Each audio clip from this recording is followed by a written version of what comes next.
gotta be a way of killing it. How? How do we do it? You can't. It's bullshit. You still don't understand what you're dealing with, do you? Perfect organism. What's happening?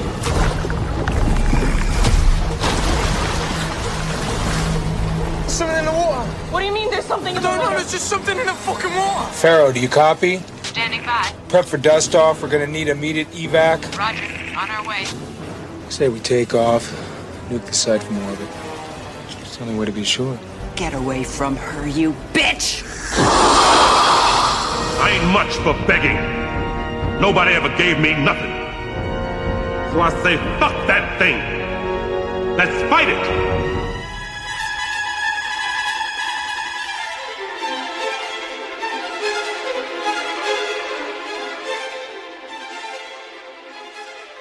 Hello, everybody. Welcome to Perfect Organism, the Alien Saga podcast, your premier space for all alien content. Thank you for being here with us today. We have an awesome episode coming at you. And before we really jump into things, I'd love to pass it over to Patrick Green to introduce a few new patrons and maybe read a review, Patrick.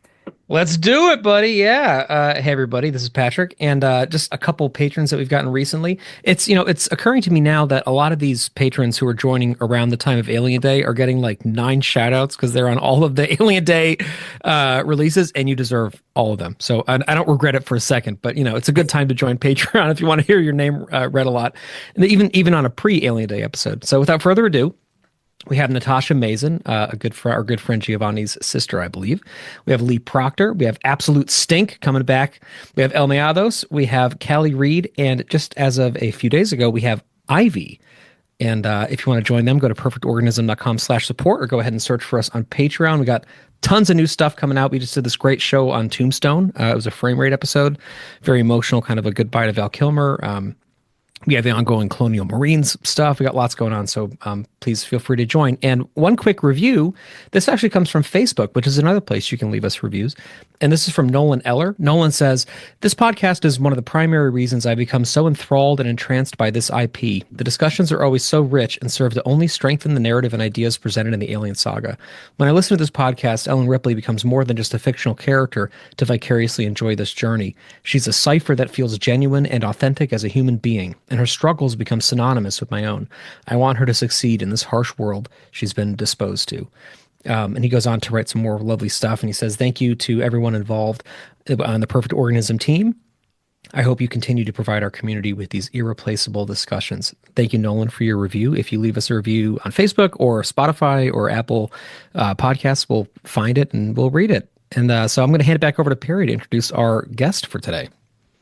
Yeah, awesome. Thank you, Patrick. And thanks again, Nolan, and all of our patrons, our fans. Like, we wouldn't be here without you guys. I know we say that a lot, but we truly do love and appreciate your support. And without further ado, I know we're coming up on Alien Day when this episode will release. And so we really just wanted to tease you guys a little bit on something we will be releasing on Alien Day, and that will be our t-shirt. So without further ado, we have to introduce our t-shirt idea, our creator for the design, Ross, Mr. DeadDark.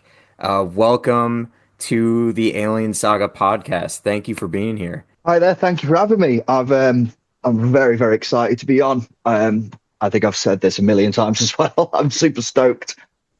Yeah, so are we. I think there's been a lot of anticipation sort of building up to this episode. I know you and I have been chatting for the past month and a half now, I think. But Ross, give us a little insight into like who you are, what you do, and as we usually ask all new folks on the show, we just love to hear about your initial experience with Alien and how you got into the franchise and why you have the passion you have today. Okay, so yes, obviously my name's Ross. DeadDark's my handle, and I am a full-time tattoo artist. I'm also a illustrator, painter, comic book artist. Just anything art related really is me. yeah, and that's basically that for what I do. And how did I get into aliens? So I must have been probably about 8, roughly ish, probably before then, because my parents were still together at that point. And my mum used to have a little cabinet with all horror and action videos, VHS. And I just saw aliens, and I was like, "Oh, what's that?" So I thought it would be like aliens with the big eyes and things like that, how we traditionally know aliens. Oh, I'll put that on.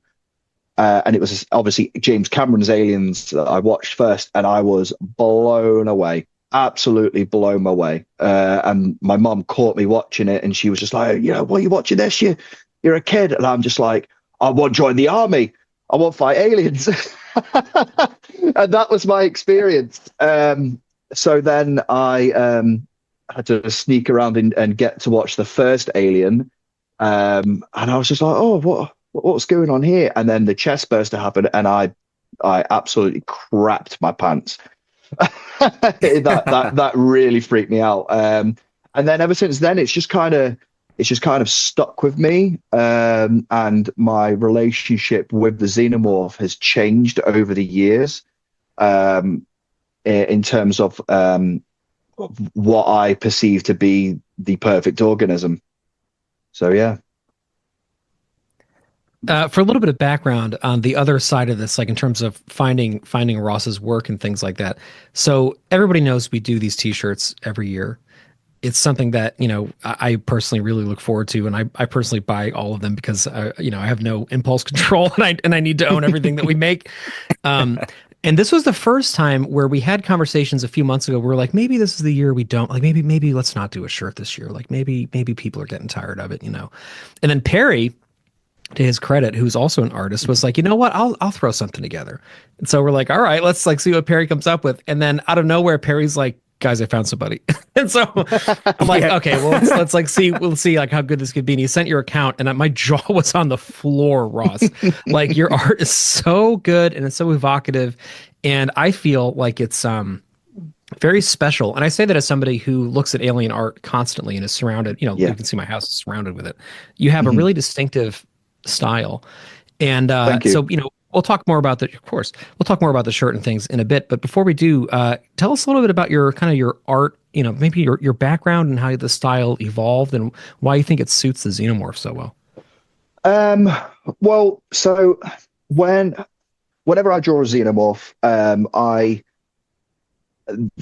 whenever I'm drawing anything really, I have to try and I get drawn to a particular part of whatever it is that I'm drawing. So in this instance, it's the teeth. So the teeth for me are the most important part of the actual creature, and I start from there, and I work my way up. Sometimes I use references, so I'll use models and things like that, and I'll photograph them in certain ways and stuff like that, and I'll change the teeth so it fits exactly how I want it to. So that's kind of where I go from there, and then I just color it. I've never studied color theory or anything like that. I just do it. It's like a compulsion. If I feel like I have to get this done, and then once I've colored it all, because I naturally color quite bright, then I think about shadow afterwards, which probably isn't the way that most people do it. They tend to do shadow as they're going along, which I do. But I tend to add several layers of shadow over the top of it until you can't see the xenomorph anymore. And then I work backwards. So then I add light to it so the xenomorph is coming out more. Once I've done that, I then add like extra shiny bits of light and stuff like that. So sometimes I can get a little bit muddy with my drawings, and then I have to clean it all up. And it's such a long process. But I suppose I couldn't really tell many people how I do it. It's just I just do it, which I know doesn't really help with your question much, but I just kind of want it. I pick something that I want to stand out the most, which is most of the teeth, and I try and envision me drawing sound effects. So with the say the mantis alien, the sound that I've got in my head is a lot of hissing and a lot of things like that, and I feel like you can, with the mantis alien that I drew a while back, I when the doors open to its containment, you can just hear a lot of the smoke coming out, and that's kind of where I was going with that, which probably makes absolutely no sense to anybody that's going to be listening. No, I think it makes sense, especially when they see your art, they'll see what you mean, because it's very cinematic. Like, it feels, none of your stuff feels like it's just sort of a floating, figure or something. Like it's placed somewhere specific. It's doing something specific. It's like telling a story. Well, that's what I hope. That's kind of what I mean. Like with the xenomorph and the one I did of Monica, I spent about 15 and a half hours on Monica, and about 18 hours on the Mantis one. Because when I thought I'd finished it, I thought, right, that's done. And then there's something just scratching at the back of my head thinking, no, you're not done. You're not done. You need to add more. You need to add more. You need to add some more. And then once it's finished, I'm like, yeah, that's done. That's exactly what I'm looking for. But yeah, I'm glad it actually comes across that way, because sometimes I don't always know whether it's actually worked or not, but I'm glad it does. To follow up on that super quick, Monica, if you're wondering, was featured in Aliens Fireteam Elite. So Ross did some killer art based on that, if you want to check out his Instagram, which hopefully you are already doing as you're listening at this point. Yeah, Monica is probably my favorite looking xenomorph, to be honest. I absolutely love the design, and I read Alien Infiltrator, and I loved it, absolutely love it. And I am going to be drawing another one as well. I can't remember which test specimen it was. I can't remember which one it was, but it was described as exactly the same as a xenomorph, but it had an extra set of arms that were facing the other way. So I'm going to be, I think it's test subject 5, I think. I can't remember. I'll have to reread it again. But that's the one I'm going to be drawing next anyway. Yeah.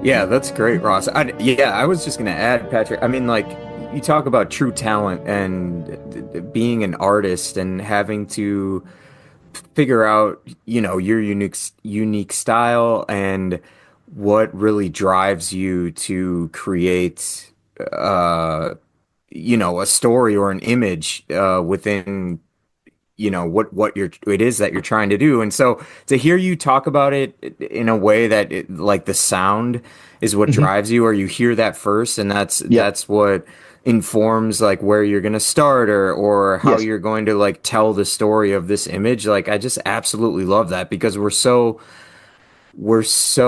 drawn to cinema just in general, and we love talking about movies, especially if you've been with us for a long time and subscribe to our Patreon. I mean, that as Patrick brought up, we obviously tribute to Tombstone for Val Kilmer.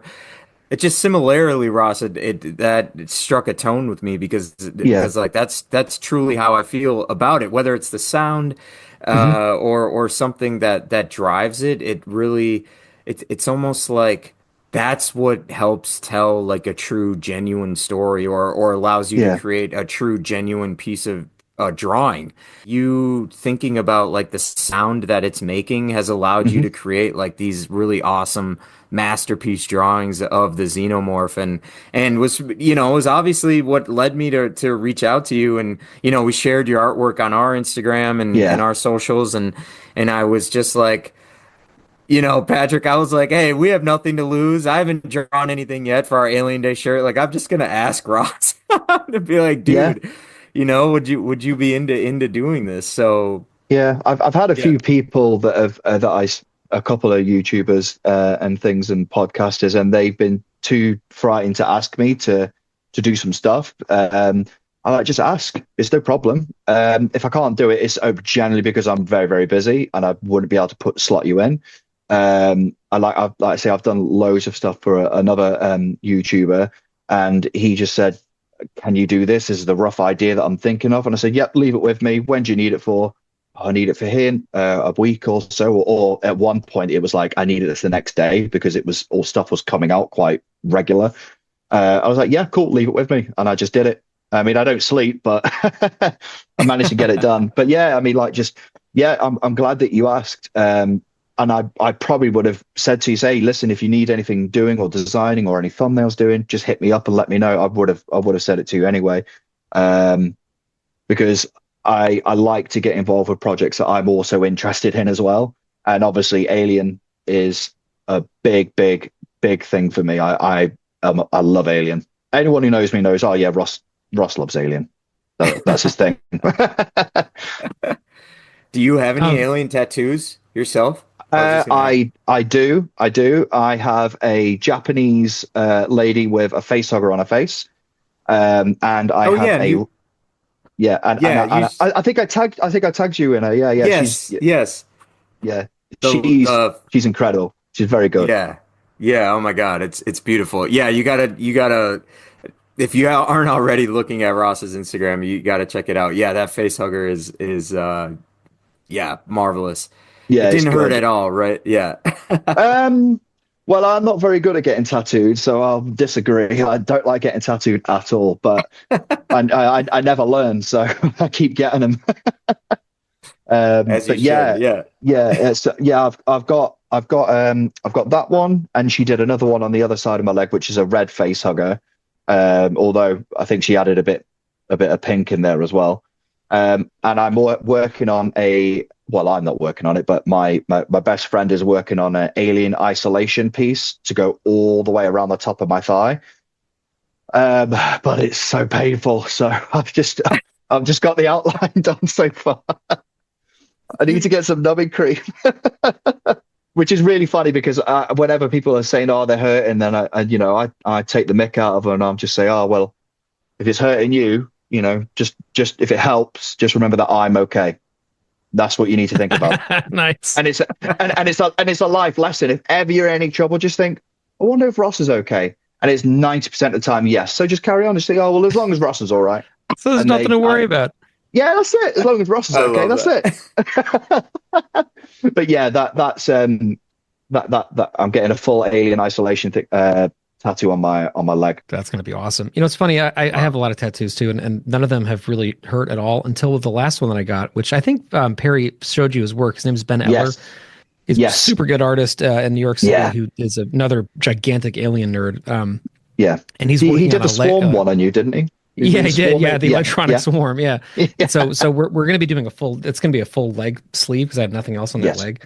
Just over the course of like probably a decade, piece by piece. But that was the only one that ever hurt, and I don't know what, because my other calf is done too, but that one, it got up a little bit high, and I was like, oh, that's what people are talking about when they talk about tattoos. It hurts so bad. But it's part of the experience, So I definitely get it. I want to go back for a second. So one of our Alien Day shows, which this is not a spoiler because we're open about what's happening, is with Tristan Jones and Dane Hallett, and we just recorded this a few days ago. And I'm sure you know both of their work. I do. I am a huge fan of Tristan. Oh my God! I don't even know if I met him, I'd probably cry. I'd be like, oh my God, why are you so good? Stop it! I'd love to color some of his work as well. Nice. I'd love to color some of his work, but he's he's phenomenal. Job at it. Yeah, he's phenomenal, and they're both great dudes who were very kind with their time, and we did a 2-hour show with them that will come out on Alien Day, and it's striking me that I should probably ask you similar questions to that, which is the theme of that episode is like, why is the alien so iconically frightening? Like, what makes it so, as a piece of art, like as a piece of design, why are we so drawn to it? Why are we so afraid of it? And to couch this in kind of a bigger thing, many of us remember the first time we actually saw the creature. That was like a big thing for us. I was also I was seven or 8 at the time, and I saw it as a toy in the playground. I saw the Kenner Gorilla alien, and I just fell madly in love with it.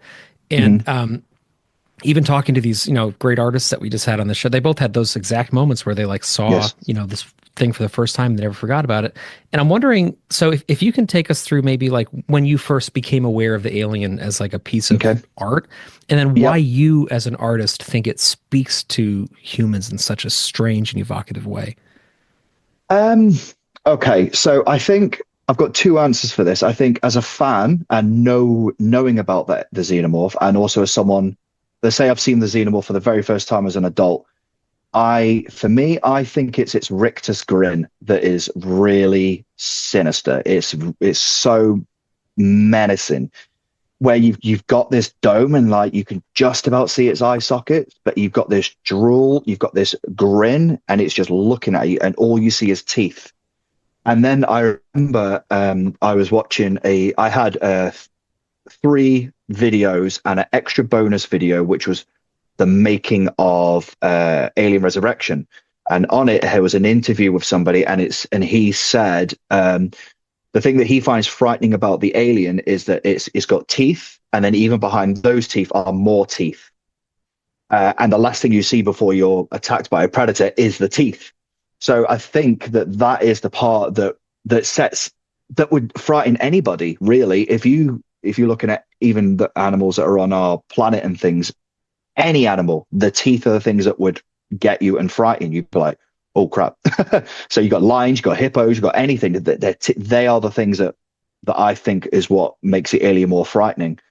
And then obviously if this alien standing in front of you, it's like 8 foot, it's got this massive head, it's powerful, you've got no chance. And I think that's the thing that draws, or why people are scared, is because you literally can't do anything. There's nothing. Once it's in your sight, or once you are in its sights, it's done for. It's game over. And I think also what demonstrates that really well as well is alien isolation, because you can't do anything. All you can do is hide and run. So, and then obviously as a fan of the second part that I was going to explain, the second part of the xenomorph is its intelligence. It's so clever. And I think that's the thing that frightens me the most, is like, I think with humans being top of the food chain, we sacrifice a lot of natural defense mechanisms for our capacity to think outside the box. They're another level. And so no matter how we're used to being top of the food chain, and well, they're a step above us by a mile. And so I think that's another reason why it's so scary and so, well, yeah, it's frightening and terrifying, really, to be honest. I love it. It's funny. The other day after we recorded that episode, when I left, my recording studio, where, I've done hundreds of these shows before, and we talk about aliens all the time. I pictured what it would be like to walk out and see an actual xenomorph in the hallway. I do that all the time. It was like so scary. I was like, all the time. I think like it would be, I love its camouflage as well, how it just sits in stuff and you had no idea it was there. Without even changing its skin, it just blends in. It's like when I walk the dogs, I think there could be an alien here, like part of the trees, because it's got its dorsal tubes and its spines and tail and stuff. It would just camouflage itself in perfectly, and all of a sudden, there it is. You're gone. Yeah, I think about that all the time. So scary. And just one other thing quickly too about the teeth. I'm also a big teeth person. Like a lot of my favorite artists do great mouths. Like that's why I'm a huge Venom fan. I grew up like a McFarlane guy in the early 90s when I was a kid. All that shit. Yeah, the Violator artist. from Spawn. Love an expressive mouth, right? Yeah.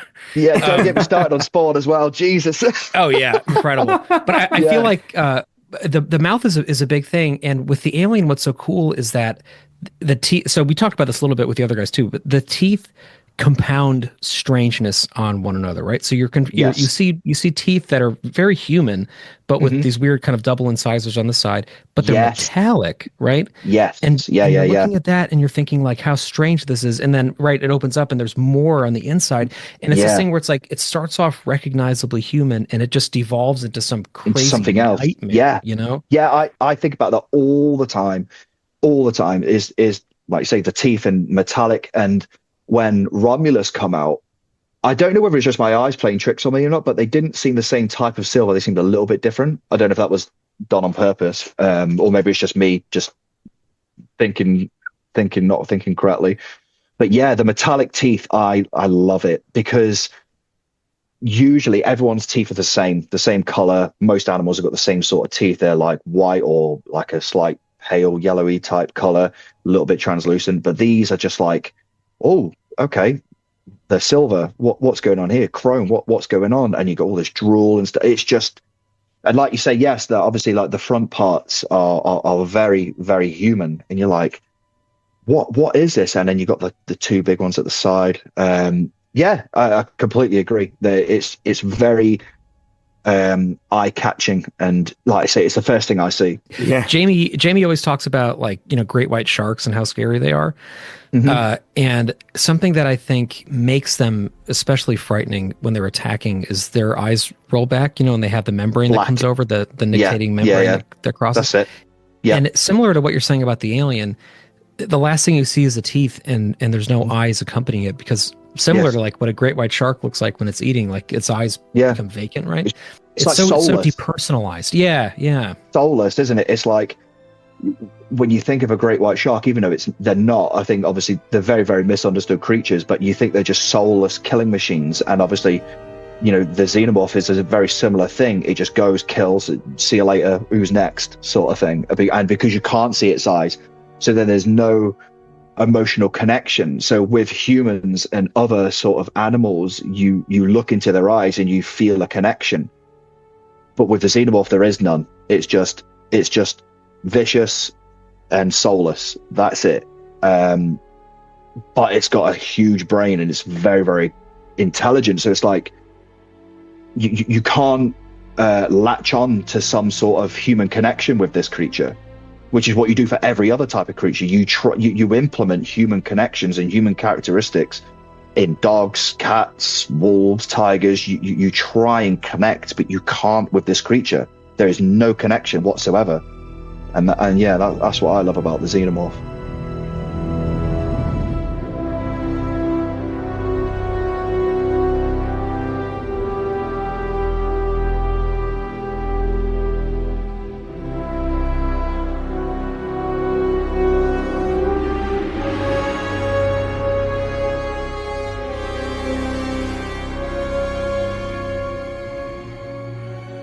Yeah, it's like the perfect killing machine, perfect organism. But it's to your point, Patrick. Like, I love the great white sharks; are so fascinating. And and as you guys were talking, I couldn't help but think about the when they go in to bite, their jaws like come out of their their skull or their head, their mouth, I don't know what you want to call it, but the jaws, protrude as they're closing, which is something the xenomorphs do as well. But I love in Aliens the scene where Gorman and Vasquez are about, they click the grenade and they're about to, blow themselves up to sort of save everybody else. But you get that flash, that one cut of the Xeno who's like going in for the kill still, even though it knows that, they're about to all die. But you get sort of that, motion. And I thought they captured that so great. And I do love the warrior Xenos from Aliens specifically because I thought they nailed the teeth, right? Like, I thought in Aliens, the teeth are just done so well. I guess like even if you watch some of the behind the scenes stuff of like the costuming and things like that, the head itself was just so great. I mean, they're all great, but I do really love the Xeno warriors from Aliens. But I'll sort of segue here too, Ross. Were you ever getting into this franchise and your love of it? Were you brought into sort of any admiration for like H.R. Giger? Was that anything that you ever like studied or used as direct inspiration into how you draw the aliens today? I know of H.R. Giger and I've got a lot of his books and things, but I discovered H.R. Giger a lot later on. Obviously, because when I was young, I just thought, this is created by this director, blah, blah, blah. And then obviously when I got into college, I was probably about 17 at the time. And then obviously I bumped into H.R. Giger and I was like, oh my God, that's a xenomorph. and I was like, I didn't know he designed that. And then I just started spiraling out of control and going down a rabbit hole and getting into it that way, really. But in terms of the way I do my Xenos now, occasionally I do. And I probably will do more in the future when I create my own xenomorph, which I'm looking to do. Yeah, so I've got a little personal little poster thing that I want to create. But yeah, I think his sort of artwork I look for in what I was looking for in the Alien Romulus film to say, oh, that's a Giga reference, that's a Giga reference, like where you pull the face hugger out of her throat, and you see the tube coming out. That's a very HR Giga poster or painting that I've seen him do, and I'll be looking for see how much they put into it in Alien Earth when that eventually comes out this year.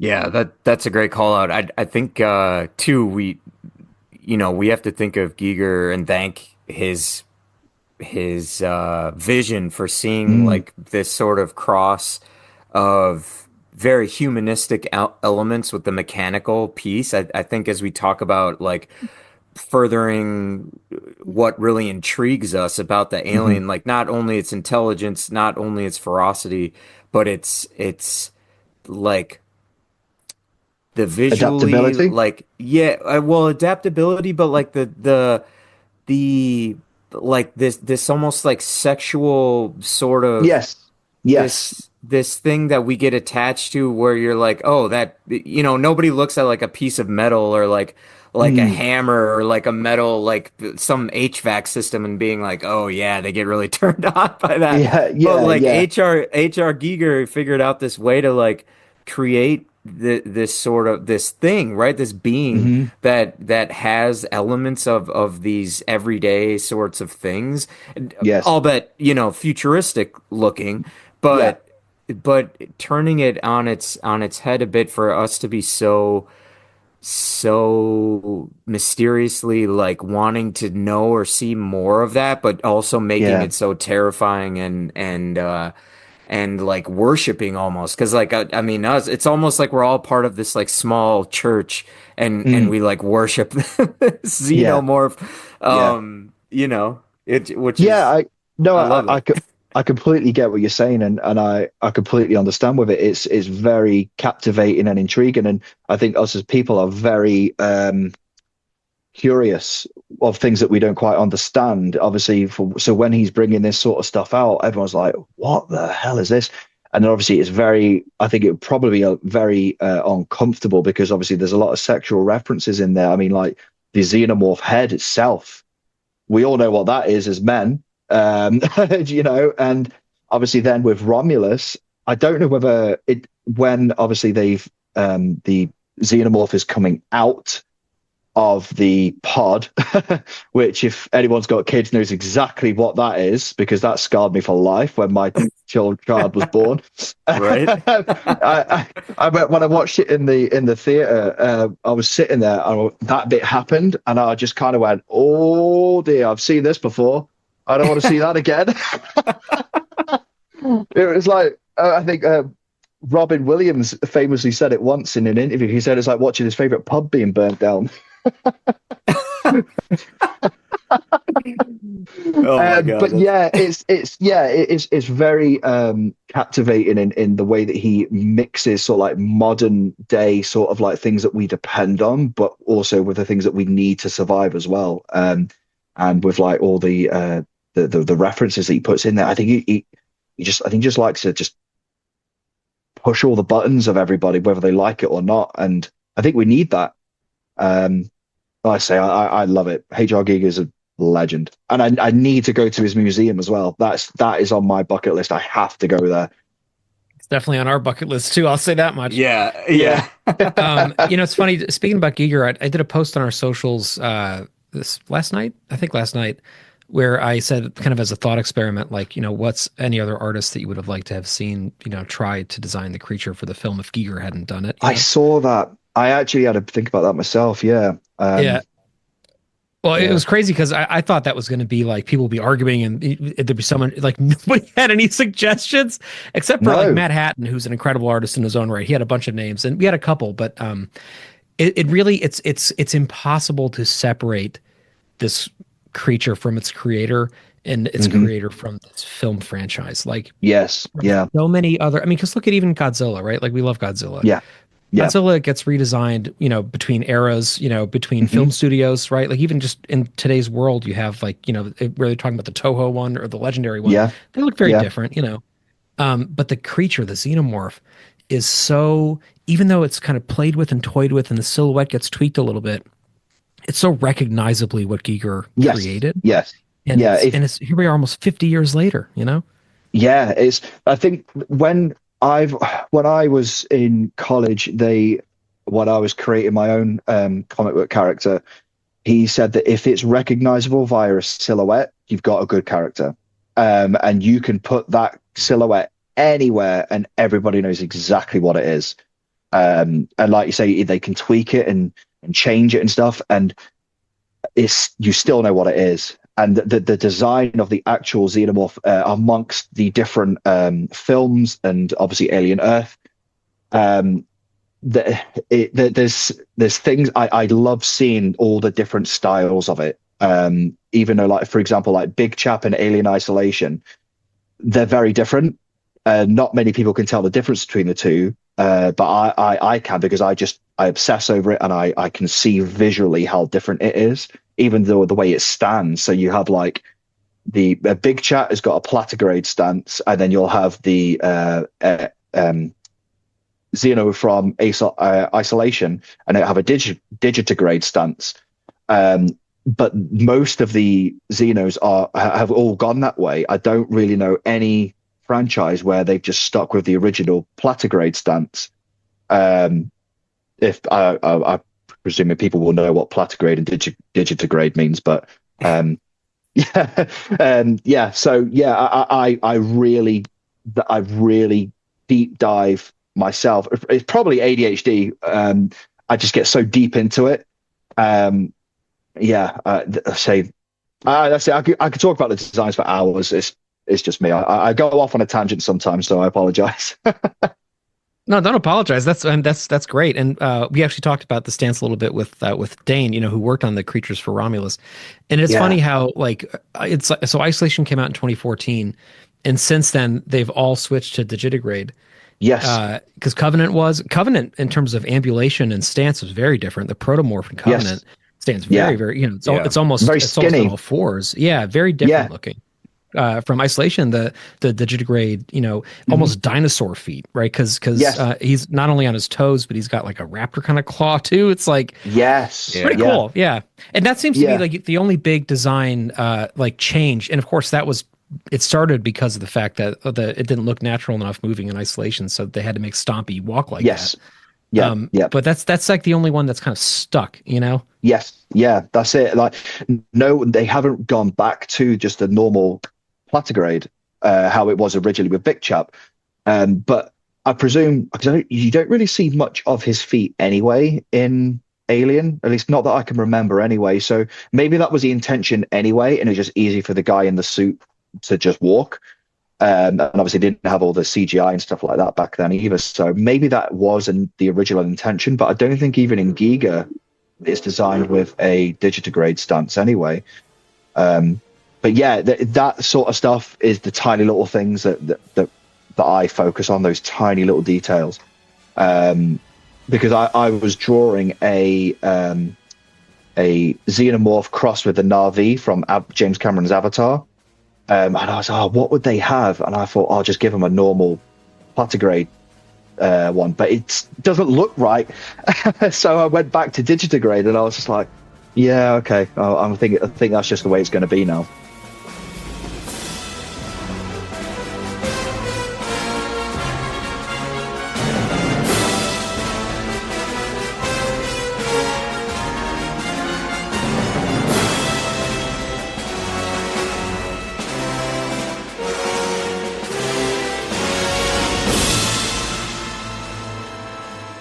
I love that there's so many different iterations that we can use for inspiration to and as you said, you know, like it'll be interesting to see how they do it for Alien Earth too, and what things maybe they either keep the same or things that they add and change, especially I know like fitting in with the canon of the franchise and things like that are things that we're always talking about, even in our group chat. And so, yeah, it'll be very interesting to see how Giger influences, you know, things, you know, after Romulus and how they view it in Holly and the showrunners and how they want to take it to, you know, that next level in that sense.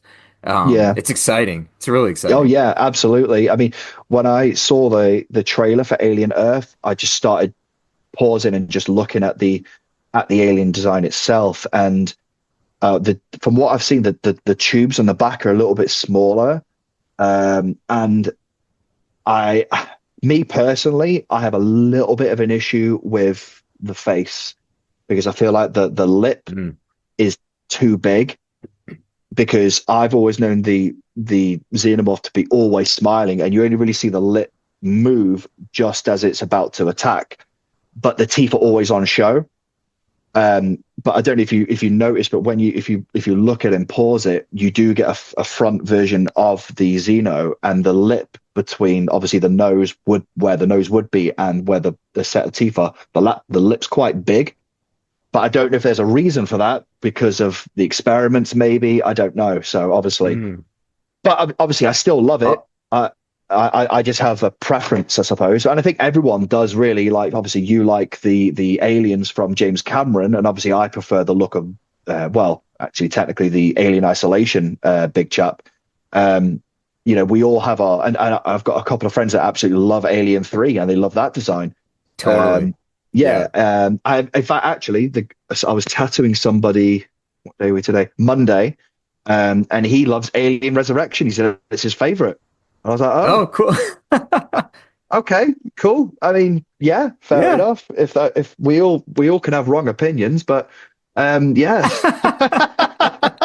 No, I actually do like Alien Resurrection. I do. But yeah, so I think the design going forward and seeing, especially with Alien Earth, what influence they put from Giga into this, if any at all, would be quite interesting.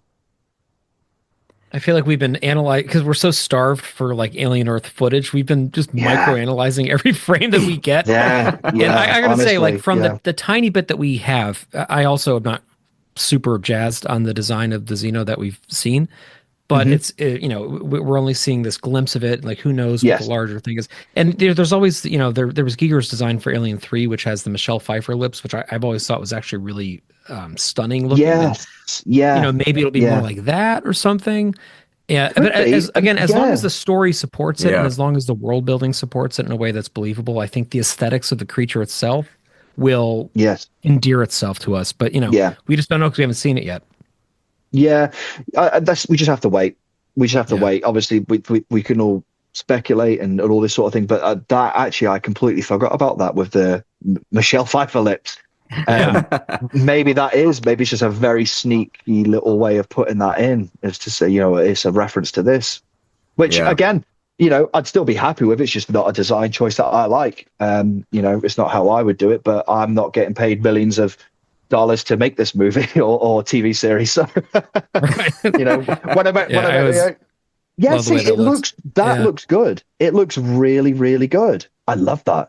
Yeah, isn't that beautiful? You see, even that's intimidating because it's like, you don't know whether that's friendly or not. Do you know, if you saw that in the world, you'd be like, what the bloody hell's that? it's just disorienting. And again, it's like part of what I think works the best about alien designs is when they are a little bit disorienting, when you don't know exactly what you're really looking at. So maybe that's what we're going to get with this, you know.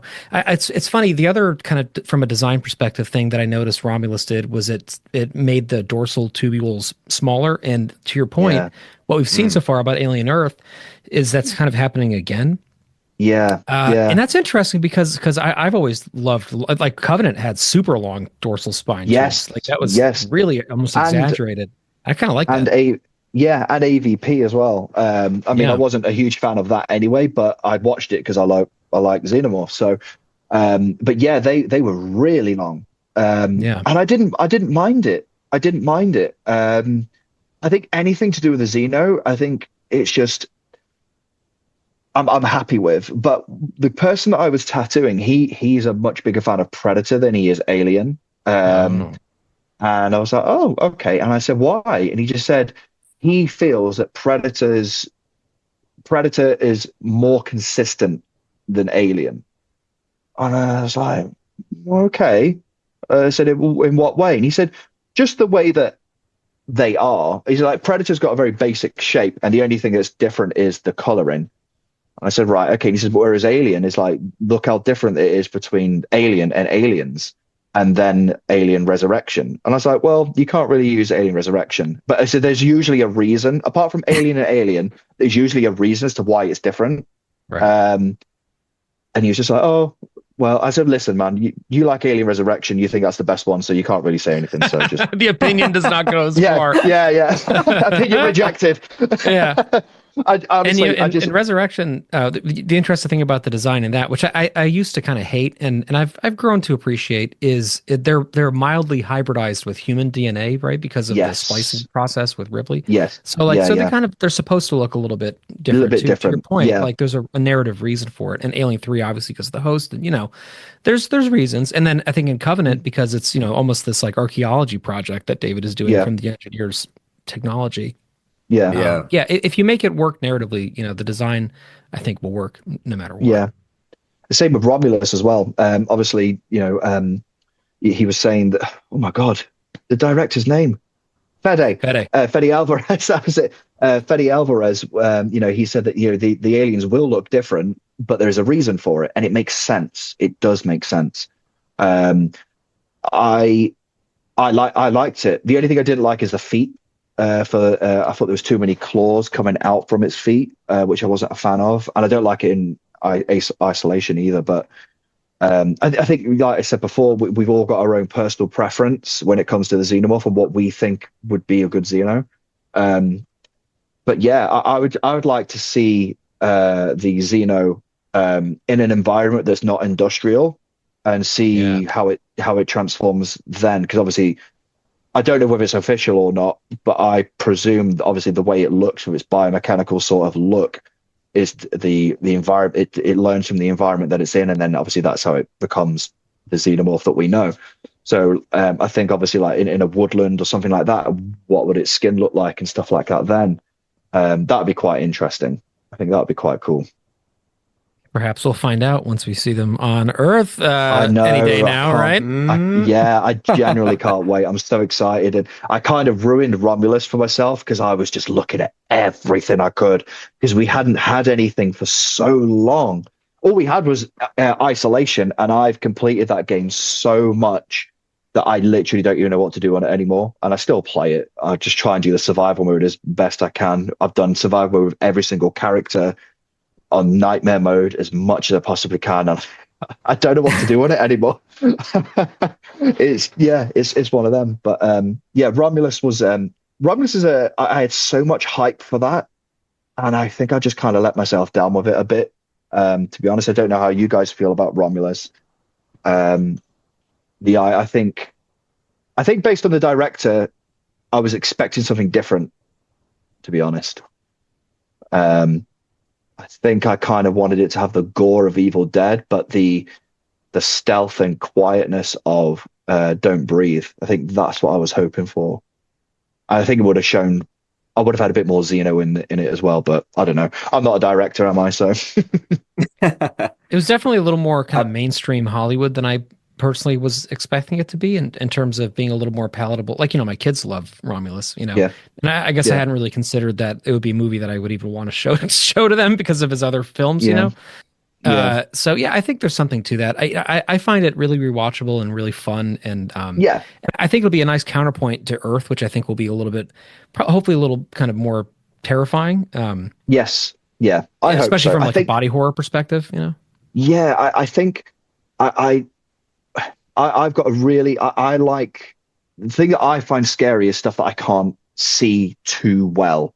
Yeah. It's like when you're a kid and you wake up in the middle of the night, you've had like a nightmare or something, and then you're just, what's that in the corner? That's terrifying. And then you see it and you're like, no, that can't be real. And it gets closer and it's like, no, it is real. It's like, well, I can't do anything now. It's too late. And that to me is true horror. And then when it does get you, then you can add in gore and stuff. But yeah, I think that's what I was. If I could direct a movie, that's what I would do. Yeah. But yeah. Yeah, no, I think we talk about a lot about how Alien gave us many moments to breathe with the ship, and you're moving slowly down the hallways, and I believe on just a roundtable we had maybe a month ago, Patrick, but I know we had talked about. I was talking a little bit about the detriment to Romulus being like the countdown of the ship falling into the rings, because then it's sort of you didn't really get to sit in some of those moments as long as you wanted to. But then Patrick, you were like, well, actually Romulus is like the longest of all the films, but it doesn't feel that as far as runtime. But in certain ways, or it's longer than certain films. Yeah. Please, nobody fact check me on that. But you're just not able to sort of sit in those moments as much that made certain parts of or interactions with the xenomorph be more terrifying as they are. Yeah. Say, even in Resurrection, a lot of times in Alien 3, I love Alien 3 for that reason, and Alien itself. And so, it just goes into saying, I guess I really hope they take advantage of that in Alien Earth, and since we have we'll have multiple episodes to sit through and watch, I really do hope they take that idea into a lot of care and consideration as we move on. But Ross, I know we're sort of teasing the t-shirt, and as we sort of like wrap our conversation here, would just love for you to talk to that a little bit, and like what the concept or what we decided to sort of tribute this year's shirt to, and just speak to that a little bit. Okay. So with that, then I kind of just looked at the position of the Xenos that you usually see it. So I don't know if many people notice, but like when a xenomorph usually appears, it's usually just the side of the head, and it just kind of just floats across the screen. And then you're like, oh shit, yeah, okay, it's here. And that's kind of where I went with it at first. And then I was like, oh no, I need to add an arm in. So then I did that, and then I thought, right, let's color this bad boy. So I colored it based on the Kenner design.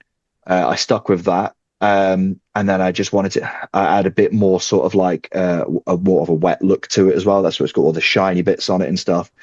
And then I just thought, right, I need to add some light to it as well. So the red or the blue, whichever ones you guys prefer to use. The red was kind of like an homage to Aliens, and then obviously the blue, I kind of just wanted to look really cold and that kind of feel to it, really.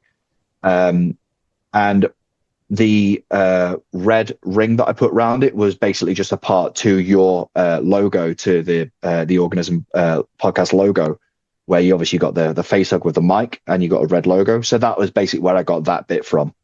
And that was it, really, I suppose. Yeah, I really enjoyed doing it, to be honest. It was loads of fun. Well, it came out freaking dope as hell, and I gotta say, the color was the thing that knocked me away the most. I mean, your line work is obviously incredible, and the composition is beautiful. Like I wouldn't have personally changed any of that at all, but the color really, it just elevates it. So it makes it feel special. And okay. I can't wait to wear this all the time. Probably gonna get 3 or 4 different versions of it. I was gonna have a tank top for working out too. Or like work out in one. I was just gonna say I always do that. Yeah. And the last time we featured Kenner art was about 4 years ago. And it was a huge hit, and people really loved it. And I can't wait for people to see this year. You're seeing a tiny preview of it on the thumbnail for this episode and the art for this episode. We're showing you deliberately very little of the art because we want you to be surprised, because when this drops, Alien Day will be just about a week away. So, it will be available on our website. It'll be available from our TeePublic. We'll make it very clear how you can, buy one for yourself. And as always, we run a 24 or 48, depending, hour promotion on these, so they're available for a much discounted price, so that we can all kind of celebrate Alien Day without breaking the bank. We know the economies aren't doing beautifully at the moment. Times are hard at the moment. Times are a little tough. So hopefully, if you want this design, you'll be able to get it during that promotional period. Ross, it's been such a pleasure talking to you. I hope this is the first of many appearances on the show. I hope so too. Oh, great! I hope so too. Whenever you need me, you just. Whenever you need me for anything, just drop me a message, and I'll come on happily anytime. Awesome, man. Yeah, it's been an absolute blast. I've really enjoyed myself. Thank you so much for having me. Thank you. Everybody follow DeadDark on Instagram. We'll link it in the show notes. But make sure you're following Ross. And Thank you. Soon, man. Thank you. Yeah. Thanks, everybody. Thanks, Ross. Thank you very much.